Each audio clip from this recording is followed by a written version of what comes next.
বাড়িতে torture sell বানিয়েছিলেন সাবেক সংসদ সদস্য ফাহমি গোলন্দাজ। বালু ব্যবসার নিয়ন্ত্রণ ছিল তার হাতে। 3 স্তরে উঁচু সীমানা প্রাচীরের 2টি প্রাচীর ভেঙে পড়ে আছে। বাড়ির ভেতরের ভাঙচুর করা হয়েছে, আগুন ও দেওয়া হয়েছে কোথাও কোথাও তালাবদ্ধ দোতলা ভবন। ভাঙা বাড়িটি দেখতে এসেছেন আশপাশের গ্রামের নারী, পুরুষ এবং শিশুরা। বিস্তারিত দেখুন ডেস্ক রিপোর্টে। ময়মনসিংহের গফরগাঁও উপজেলার সালটিয়া ইউনিয়নের বাগুয়া এলাকায় অবস্থিত এই বাড়ি সাবেক সংসদ সদস্য ফাহমি গোলন্দাজ ওরফে বাবেলের। আওয়ামী লীগ সরকারের পতনের পর তিনি আত্মগোপনে গেলে গত 5 আগস্ট তার বাড়িতে হামলার চেষ্টা হয়। 7 সেপ্টেম্বর ভোরে একদল লোক বাড়ির 2টি ফটক গুড়িয়ে দিয়ে ভেতরে প্রবেশ করে। টর্চার সেল আখ্যা দিয়ে তারা বাড়িতে ভাঙচুর চালায়। এ সময় একটি টিন শেডের ঘরে অগ্নিসংযোগ করা হয়, পুড়িয়ে দেয়া হয় 2টি গাড়ি।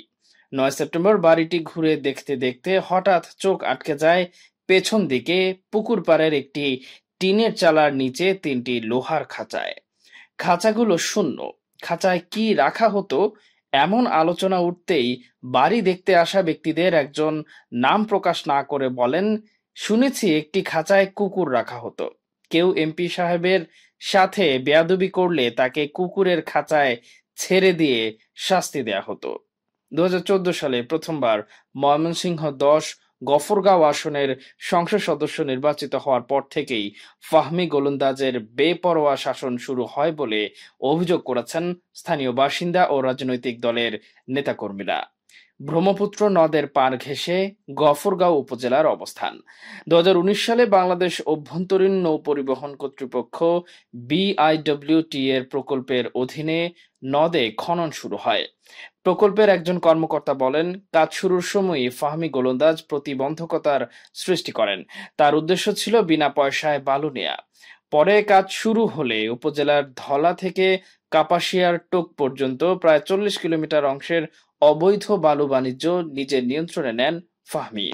2014 সালের 13 জুন সন্ধ্যায় যুবদল কর্মী শাকিল আহমেদ অগ্নিবীণা ট্রেনে এসে গফরগাঁও স্টেশনে নামেন।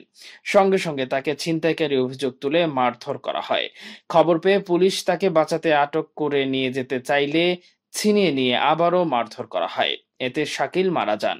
ছাত্রলীগের নেতাকর্মীরা এই হামলা চালান বলে তখন অভিযোগ করেছিলেন বিএনপি ও এর অঙ্গ সংগঠনের নেতারা।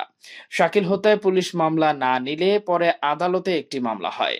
ভিন্নমত পোষণ করলেই নিজ দলের নেতাকর্মীরাও ফাহমি গোলন্দাজের আক্রোশের শিকার হতেন বলে অভিযোগ পাওয়া গেছে। গফরগাঁও পৌরসভার সদ্য সাবেক মেয়র ইকবাল হোসেন সুমন ছিলেন ফাহমির অনুসারী। বিপত্তি বাধে 2022 সালের এপ্রিলে। ওই মাসে ইকবালের জন্মদিনে তার এক প্রবাসী বন্ধু শুভেচ্ছা জানিয়ে ফেসবুকে লিখেছিলেন, আমার বন্ধু গফরগাঁও পৌরসভার মেয়রকে জন্মদিনের শুভেচ্ছা। আগামীতে তাকে গফরগাঁওয়ের এমপি হিসেবে দেখতে চাই। এর 1 মাস পর মেয়রের সমর্থকদের উপর সংসদ সদস্যের সমর্থকেরা হামলা করেন বলে অভিযোগ ওঠে। এরপর থেকে মেয়র ইকবাল হোসেন ও তার সমর্থকেরা গফরগাঁও ছেড়ে যান। পরে আর ফিরতে পারেননি। সম্প্রতি সরকার পৌরসভার মেয়রদের বরখাস্ত করার দিন ইকবাল গফরগাঁও পৌরসভায় গিয়েছিলেন। সেদিন কিছু লোক তাকে মারধর করে পুলিশে দেন।